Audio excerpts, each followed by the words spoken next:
Nivine Potros, vous êtes déjà prête à répondre à cette question. Faut-il transformer nos écoles en forteresses? Eh bien, François Bayrou veut en tout cas renforcer la sécurité à la fois aux abords des établissements scolaires et à l'intérieur, bien évidemment. Le Premier ministre a annoncé hier soir aux 20h de TF1 une série de mesures avec en premier lieu une interdiction pure et simple de la vente d'armes blanches aux mineurs.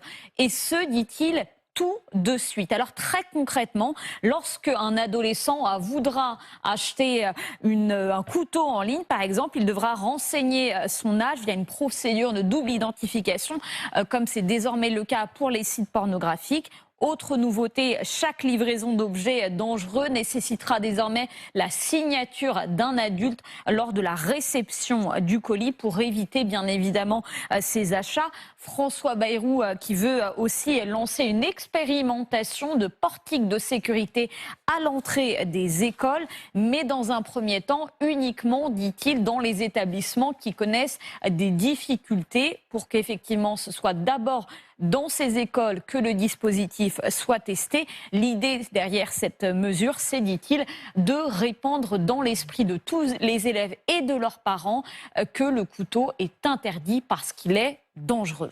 Et François Bayrou, Nivine veut mettre également l'accent sur la fouille des sacs. Oui, parce que vous le savez, depuis le mois de mars, les établissements peuvent désormais fouiller, contrôler à l'entrée des établissements scolaires les sacs des élèves. En seulement 2 mois, ce sont plus de 6000 contrôles qui ont été effectués. 186 couteaux ont été saisis.